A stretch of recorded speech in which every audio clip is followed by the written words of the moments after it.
تنصروا الله ينصركم ويثبت أقدامكم. السلام عليكم ورحمة الله وبركاته.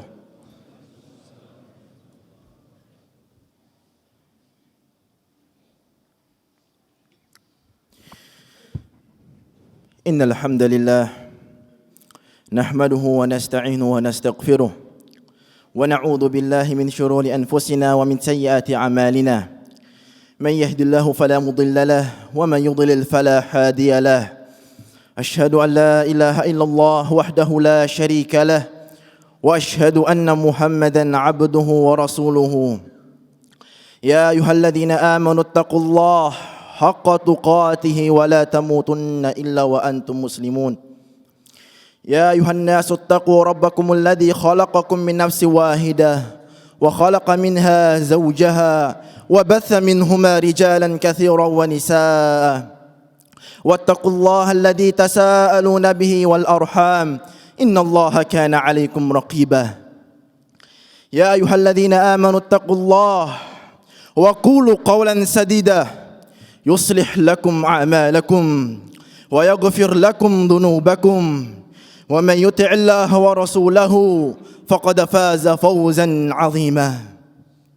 أما بعد فإن أصدق الحديث كتاب الله وخير الهدي هدي محمد صلى الله عليه وسلم وشر الأمور محدثاتها وكل محدثة في الدين بدعة وكل بدعة ضلالة wa kullu dalalatin finnar.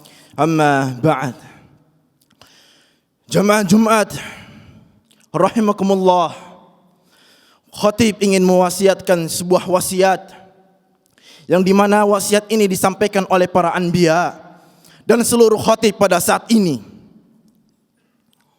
Wasiat ini sering diulang-ulang oleh seluruh khatib, tapi kebanyakan dari manusia tak mengerti dan tak paham apa arti wasiat ini. Maka perlu kita mengetahui apa arti wasiat ini, yaitu tentang ketakwaan kepada Allah Jalla Jalaluh. Tariq Ibn Habib rahimahullah mewasiatkan dengan sebuah pengertian takwa yang bermakna an ta'mal bi ta'atillah, kau mengerjakan ketaatan kepada Allah Jalla Jalaluh. Naam, beribadah kepada Allah adalah sebuah ketaatan, sebuah ketakwaan kita kepada Allah Jalla Jalaluh. Negeri Indonesia saat ini alhamdulillah aman, tentram. Kita bisa beribadah, tenang, solat 5 waktu di masjid, bisa membayar zakat, bisa haji, bisa umrah, bisa puasa. Kita bisa melihat saudara-saudara kita di Palestina. Mereka solat di bawah runtuhan bangunan yang sudah dibombardir. Mereka masih mengatakan la ilaha illallah dengan darah-darah yang menetes dari kepala mereka. Lalu kaum muslimin pada saat ini di Indonesia, Al-Quran ditinggal, salat tak dikerjakan. Maka ini bentuk dari kufur terhadap nikmat Allah. Ala nuri minallah, mengerjakan ketaatan harus di atas ilmu, bukan di atas kebodohan dan hawa nafsu. Tarju sawab Allah, kau mengharap pahala dari Allah, yaitu ikhlas beribadah kepada Allah. Wa anta turka maksiat Allah, dan meninggalkan kemaksiatan kepada Allah Jalla Jalaluh. Bentuk kemaksiatan dosa besar atau dosa kecil, orang muslim tak melihat itu dosa kecil, tapi dia melihat bagaimana dia bermaksiat kepada Allah. Ala nuri minallah, di atas cahayanya Allah, yaitu di atas ilmu. Takhafa iqab Allah, dan engkau takut dengan azab Allah. Ya, takwa tak bisa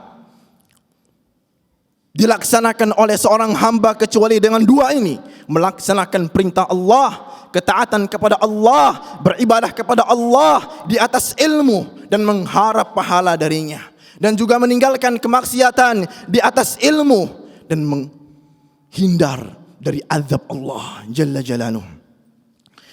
Jamaah yang dimuliakan Allah Subhanahu wa taala, ada sesuatu yang pasti akan menghampiri kita semua, tapi manusia lari darinya, manusia takut darinya.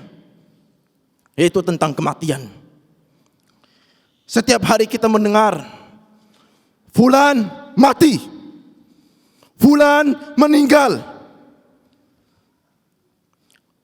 Apakah kita pernah menghayati kata itu? Fulan meninggalkan dunianya, fulan meninggalkan rumahnya, fulan meninggalkan mobilnya, fulan meninggalkan anak dan istrinya. Orang kaya akan meninggalkan hartanya. Yang memiliki jabatan akan tinggalkan jabatannya. Sekarang kita tinggal di rumah yang bebas, tinggal di rumah yang mewah. Sekarang kita menggunakan baju yang bagus. Sekarang kita menggunakan mobil yang mewah. Sekarang kita tidur di atas kasur yang empuk. Tapi ingat, semua itu akan menjadi sesuatu yang tidak akan pernah kita dapatkan lagi di dunia. Dan kita akan mendapatkan dua kemungkinan, surga atau neraka. Kenikmatan yang abadi atau neraka, azab yang pedih selama-lamanya. Pilih.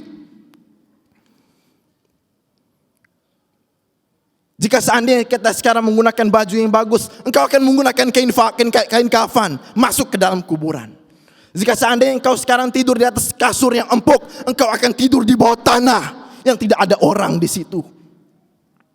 Yang jika seandainya engkau sekarang menggunakan mobil yang mewah, engkau akan menggunakan keranda ke kuburan. Engkau menggunakan perhiasan, engkau tinggalkan semua perhiasan dunia. Kullu nafsin dha'iqatul maut. Setiap jiwa yang bernyawa akan merasakan kematian. Wahai orang tua yang memiliki kewajiban atas anaknya untuk mendidiknya, apakah engkau telah mendidik anakmu untuk menjadi anak yang soleh? Atau engkau biarkan bebas anakmu untuk bermaksiat kepada Allah? Itu tanggung jawabmu kepada anakmu nanti kelak pada hari kiamat. Sekarang orang tua menangis dengan keadaan anak-anak muda tenggelam dengan kemaksiatannya kepada Allah, melakukan yang haram. Ada anak muda yang maling, ada anak muda yang berzina, atau mungkin ada anak muda yang melakukan kesyirikan kepada Allah Jalla Jalaluh. Orang tua membiarkannya. Engkau akan menjadi penanggung jawabnya pada hari kiamat nanti. Wahai anak muda, umurmu boleh muda, tapi ingat, kematian tak pernah mengenal umur. Kematian tak pernah mengenal berapa angka umurmu pada saat ini. Allah berfirman dalam surah Luqman ayat 34, "Wa ma tadri nafsu madza taksibu ghadan."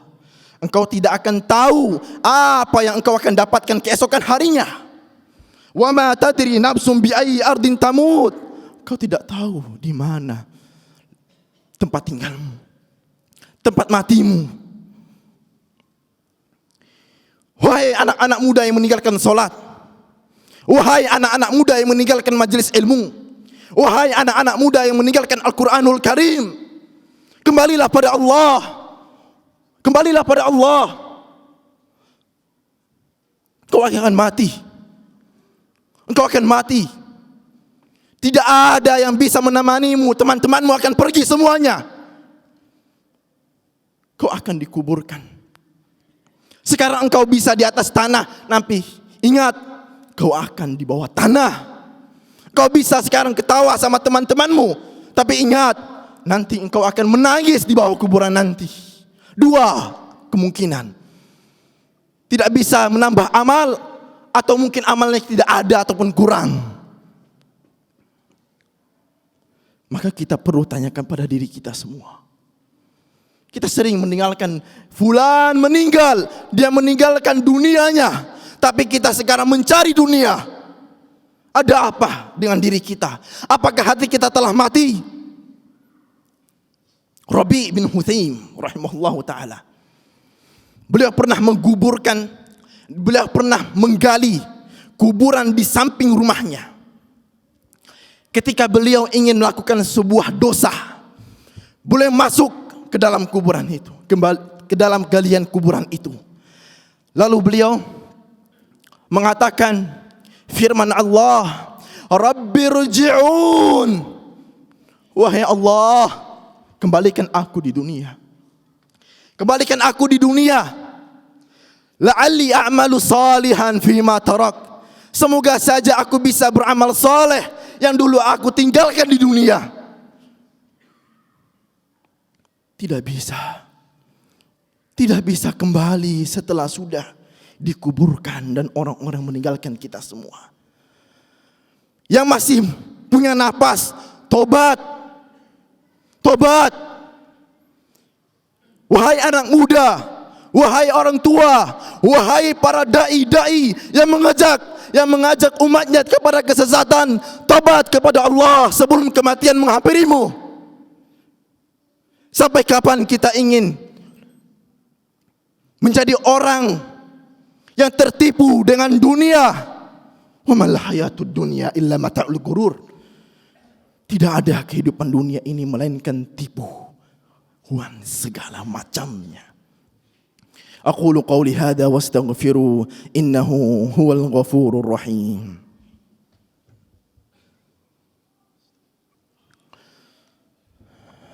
Alhamdulillah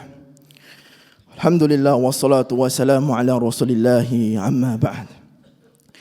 Jemaah yang dimuliakan Allah Subhanahu wa taala, mengingat kematian adalah perintah dari Nabi alaihi salatu wasallam dalam sebuah hadis yang diriwayatkan oleh Imam Tirmidzi. Akthiru dzikra hadhimil ladzat, perbanyaklah mengingat kematian. Karena dia adalah pemutus kelezatan dunia kita selama ini yang kita cari-cari dan incar. Mengingat kematian adalah sebuah ibadah tersendiri. Di samping itu memiliki faidah-faidah yang disebutkan oleh para ulama. Di antaranya kita bisa menjadi orang yang cerdas berdasarkan hadis dari Nabi alaihi salatu wasalam yang diriwayatkan oleh Imam Ibnu Majah. Fa ayyul mu'min aqyas, mukmin mana yang paling cerdas wahai Rasulullah sallallahu alaihi wasallam? Aktsaruhum lil maut dzikran, orang yang paling banyak mengingat kematian. Wa ahsanuhum lima ba'dahu isti'dadan, dan orang yang paling baik mempersiapkan untuk kematian setelahnya. Ulaikal aqyas, merekalah orang-orang yang cerdas, bukan orang yang punya gelar, bukan yang banyak harta, bukan yang punya jabatan, tapi orang yang cerdas adalah orang yang mengingat kematian lalu dia beramal untuk mempersiapkan bagaimana setelah kematian itu. Itu orang cerdas. Lalu apakah kita telah mengingat kematian? Atau kita sibuk dengan urusan dunia kita yang fana, yang tidak abadi, yang akan hilang? Faedah lainnya dari mengingat kematian membuat kita akan memperbaiki hidup kita. Dan mengingat kematian termasuk ibadah yang dimana jika seandainya kita mengingat kematian maka di situ mendapatkan pahala dikarenakan itu perintah. Jemaah yang dimuliakan Allah Subhanahu wa taala, ana ingin tutup khutbah ini dengan firman Allah yang dimana kita hafal. Allah berfirman, innal abrara lafi na'im, sesungguhnya orang-orang yang melakukan kebaikan, kebajikan, amal saleh, maka dia berada di surga. Wahai kaum muslimin yang ingin surga, beramal solehlah. Sekarang waktunya beramal, besok itu kita akan dihisab. Silahkan sibuk dengan urusan duniamu, silahkan. Sekarang waktunya amal. Tapi semua urusan duniamu akan kau tinggalkan dan tinggal hisab. Wa innal fujjara lafi jahim, sesungguhnya orang-orang yang melakukan dosa, yang melakukan keburukan, entah itu bentuknya kekafiran, kesyirikan, atau dosa-dosa besar ataupun dosa-dosa kecil. Lafil jahim, tempat mereka adalah neraka jahanam. Kau bakar tanganmu, kau rasakan api di dunia ini, bagaimana panasnya. Itu belum seberapa dengan panasnya api neraka. Lalu apa yang engkau persiapkan untuk bisa menghindari dari azab yang sangat pedih? Jamaah yang dimuliakan Allah Subhanahu wa taala, ini hari Jumat. Khatib ingin memberikan peringatan yang dimana telah diingatkan oleh Nabi alaihi salatu wassalam bahwa hari Jumat ini hari yang paling afdal dari hari-hari yang lain. Maka perbanyaklah salawat kepada Nabi alaihi salatu wassalam, karena itu merupakan perintahnya. Dan juga nanti setelah solat asar itu adalah waktu mustajabah. Maka perbanyaklah doa, minta sama Allah istiqamah di atas tauhid dan sunnah, minta sama Allah istiqamah di atas Islam, di mana kita selalu melakukan ketaatan kepada Allah dan menjauhi kemaksiatan, bentuknya kekafiran, kesyirikan, ataupun bid'ah ataupun kemaksiatan kepada Allah. Selalu minta istiqamah di atas tauhid dan sunnah. Abdullah Al-Qasimi, salah satu penulis yang dipuji oleh banyak para ulama, menulis kitab bantahan untuk orang-orang ateis, tapi dia meninggal dalam keadaan ateis. Wahai muslim, tidak bisa menjamin akhir hayatmu di atas Islam, di atas keimanan. Tidak ada yang menjamin. Maka istiqomahlah, terus beribadah kepada Allah dan meminta kepada Allah untuk dimatikan di atas tauhid dan sunnah. Sesungguhnya kita diperintahkan untuk berbanyak salawat. Inna Allah wa malaikatahu yusalluna ala nabi, ya ayyuhalladzina amanu sallu alaihi wa sallimu taslima. Allahumma salli ala Muhammad wa ala ali Muhammad kama sallaita ala Ibrahim wa ala ali Ibrahim innaka Hamidum Majid, wa barik ala Muhammad wa ala ali Muhammad kama barakta ala Ibrahim wa ala ali Ibrahim innaka Hamidum Majid. اللهم اغفر للمسلمين والمسلمات والمؤمنين والمؤمنات الأحياء منهم الأموات إنك سميع قريب مجيب الدعوات يا رب العالمين. يا رحمن يا رحيم يا الملك يا القدوس يا العزيز يا رب يا رب. اللهم إنا نسألك الحسن الخاتمة، اللهم إنا نسألك الحسن الخاتمة، اللهم إنا نسألك الحسن الخاتمة، اللهم إنا نسألك الحسن الخاتمة، اللهم إنا نعوذ بك من سوء الخاتمة، اللهم إنا نعوذ بك من سوء الخاتمة، اللهم إنا نعوذ بك من سوء الخاتمة يا رب العالمين. يا رحمن يا رحيم يا الملك يا القدوس. اللهم إنا نسألك علما نافعا ورزقا طيبا وعملا متقبلا.